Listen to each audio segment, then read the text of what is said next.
शुभ सकाळ सर्वांना.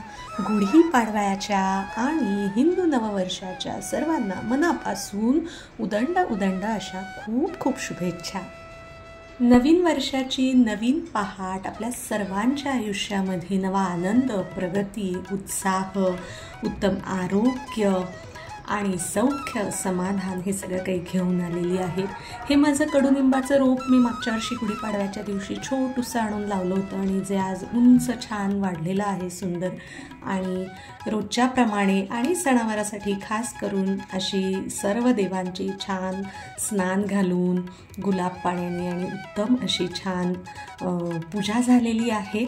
आणि आता काही गोष्टी आपल्या मुलांना शिकवण्याची वेळ असते. एक साधारण वय झालं त्यांचं 5-6 वर्षाच्या पुढे की हळूहळू आपण त्यांना छोट्या छोट्या गोष्टी शिकवायला सुरुवात करतो, आपल्या घरातल्या रोजच्या कामांच्या, आपल्या संस्कृतीच्या, परंपरांच्या. आणि हेच आता आम्ही वेणूच्या बाबतीत गेल्या काही वर्षांपासून सुरू केलेलं आहे. आता हळूहळू देवपूजा झाल्यानंतर ती देवांना छान फुलं वाहणं, हळद कुंकू अक्षता वाहणं, आता हळूहळू गेल्या महिन्याभरापासूनच दिवा छान देवासमोर प्रज्वलित करणं, उदबत्ती, धूप, कापूर ह्या सगळ्या गोष्टी लावणं, हेही हळूहळू ती शिकायला लागलेली आहे. सगळ्यात महत्त्वाची गोष्ट म्हणजे हे करताना ना आपल्याला त्यांची आवड, त्यांचा स्पीड हे सुद्धा लक्षात घ्यावं लागतं. आता तुमच्या आमच्या सगळ्यांच्याच घरात हे सगळं झालं की वेळ असते ती नैवेद्य तयार करण्याची, म्हणजेच स्वयंपाक करण्याची. आणि त्याच सगळ्या तयारीमध्ये मी आहे. उकडलेल्या बटाट्यांची भाजी करणार आहे. आणि ज्या पद्धतीने ना मला माझ्या आईने वाढवलं की ज्या ज्या दिवशी घरामध्ये उकडलेल्या बटाट्यांची भाजी असायची, मी लहान असल्यापासून त्या दिवशी हे काम माझं असायचं की बटाटे उकडून गार झाले की त्याची सालं काढायची आणि त्याचे छान काप करायचे. हे आता हळूहळू वेणूच्याही बाबतीत आम्ही सुरू केलेलं आहे.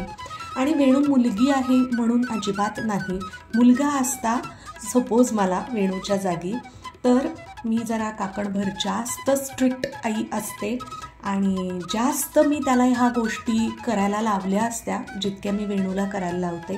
कारण की मला असं वाटतं की मुली होतच जातात, स्वभावतः हे सगळं शिकत जातात आणि आपल्याकडे आपल्या भारतीय पद्धतीत हे शिकवलं जातं, त्याच्यामुळे होतच मुलींच्या बाबतीत घडतं. पण मुलांच्या बाबतीत असं होत नाही आणि ते झालं पाहिजे, हा बदल घडला पाहिजे असं मला वाटतं. तर हे अशाच प्रकारचे माझे विचार असलेले माझे व्लॉग्स तुम्हाला जर बघायला आवडणार असतील तर अजूनही सबस्क्राईब केलं नसेल तर प्लीज सबस्क्राईब करा. आणि हा जर व्हिडिओ व्लॉग आवडला तर लाईक नक्की करा. तुम्हाला यातलं काय आवडतंय पटतंय कमेंट्स करून मला कळवायला विसरू नका. कसं वाटतंय तुला काम करताना? बेसिक थोडी स्वयंपाकाची तयारी झाल्यानंतर मग गुढीची आम्ही पूजा केलेली आहे सर्वांनी छान. आता तुम्हाला जी या पद्धतीने पूजा केलेली दिसते अशी दरवर्षी माझ्याकडे नसते. म्हणजे ही अशी आतमध्ये असतेच एक वेणूची छोटी तिची पूजा म्हणून प्रतिकात्मक, पण प्रॉपर आपण जशी गुढी उभारतो आपल्या बाल्कनीमध्ये दारापुढे उंच गुढी उभारतो आपल्या परंपरेप्रमाणे, तर तशीच असते माझ्याकडे सुद्धा दरवर्षी. पण ह्या वर्षी मात्र थोडंसं असंच केलेलं आहे मी. ह्याची कारणं मी पुढे तुम्हाला व्लॉग्समध्ये सांगेन की हे सगळं थोडंसं शॉर्टकट आपण म्हणू शकतो की का सुरू आहे सध्या. गुढीला आता नैवेद्य दाखवायचा होता आणि गुढीची आरती करायची होती छोटीशी, तर त्यामुळे आता त्या गोष्टीची सगळी मी तयारी करत होते. आणि ह्याही सगळ्या गोष्टी आता हळूहळू आम्ही वेणूला शिकवत आहोत की कसा नैवेद्य दाखवायचा पद्धत असते, आरती कशी करायची, ह्या सगळ्या गोष्टी. कसं आहे ना, आपण पण अशाच हळूहळू करत करत शिकत गेलो. अचानकपणे लग्न झाल्यावरती आपण करायला लागलो असं नाही आहे ना, आपण पण लहानपणापासून या गोष्टी शिकत आलेलो आहोत. आणि त्यामुळे हे आम्ही तिला सांगत असतो, शिकवत असतो. आता इकडे आम्ही कपडे पण चेंज केले होते. आज जे घालायचे आम्ही ठरवले होते कपडे सगळे नवीन, तर तेही आम्ही घातले होते. मी साडी नेसली होती.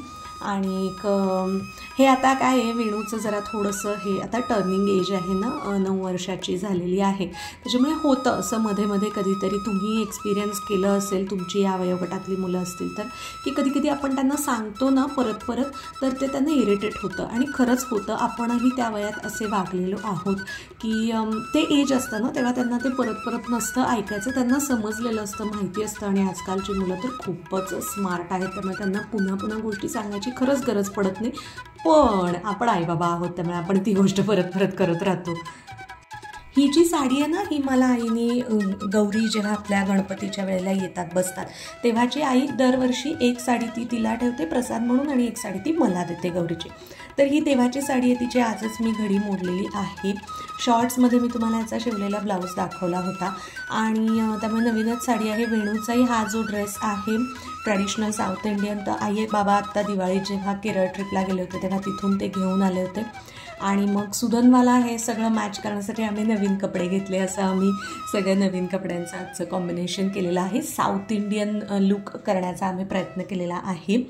आजकाल काय झालेलं आहे, वेणू जशी मोठी होत जाते ना तसं तिला ह्या सगळ्या गोष्टींमध्ये खूप इंटरेस्ट आहे की आपण काहीतरी एकत्र छान थीम बेस्ड करूयात आणि मग जेव्हा शक्य असतं तेव्हा आम्ही हे करण्याचा प्रयत्न करतो.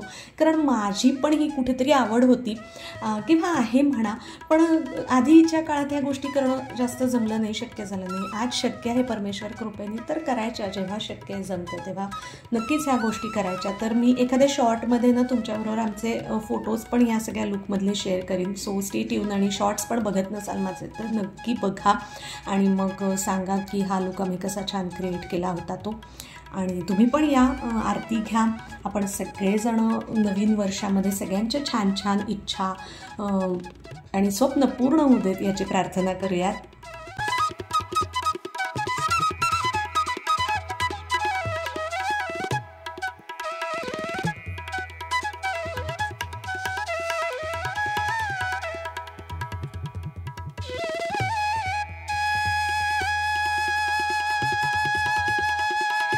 पूर्ण स्वयंपाक झाल्यानंतर मग देवांना आणि गुढीला पण नैवेद्य दाखवला आणि भरपूर भूक लागली होती. सगळेजण मनसोक्त जेवलेलो आहोत. छान नो ऑनियन नो गार्लिकवाली पनीरची भाजी, बटाट्याची भाजी, पोळी, थोडंसं तळण, आम्रखंड, चितळ्यांचं आम्रखंड आणि वरण भात. जेवणं झाली ठरलेल्या अरे काय आहे बाळा, काय झालं, झोपला आहे ना बाबा? जेवणं झाली ठरलेल्या वेळेपेक्षा उशीर हा होतच असतो सणावारांना आणि घामामुळे ना असं काजळ खाली येते. हा पसारा सगळा जेव्हा जेव्हा आपण काहीतरी कार्यक्रम करतो म्हणजे सणवार कुठेतरी समारंभाला वगैरे जाऊन येतो फंक्शनला की हे असं सगळा पसारा असतो जो आवरावा लागतो. नंतर आता ही झोप आलेली आहे आणि मग आत्ता तसा उशीर झाला आहे ना, म्हणजे आत्ता झोपले तर मग परत रात्री झोप येणार नाही आणि हे माझं राहिलेलं पण सगळं मला आवरायचं आहे. आता सुधन आता ऑलरेडी झोपलेला आहे. तर असा होता आजचा दिवस आणि नवीन वर्ष आपलं भारतीय कालगणनेप्रमाणे हिंदू नवीन वर्ष. सगळ्यांना मनापासून पुन्हा एकदा खूप खूप खूप शुभेच्छा. सगळ्यांच्या मनातल्या इच्छा छान छान ज्या आहेत त्या पूर्ण होऊ दे आणि सगळ्यांना हे वर्ष अत्यंत सुखाचं, समाधानाचं, प्रगतीचं, आरोग्यपूर्ण जाऊ दे हीच आपण बाप्पाच्या प्रार्थना करूया. आणि ह्या नोटवरती आपण इथेच थांबूयात. आजचा गुढीपाडव्याचा दिवस तुमचा कसा होता मला कमेंट्समध्ये ऐकायला नक्की आवडेल. पुन्हा भेटू. Take care. Bye. Thanks for watching.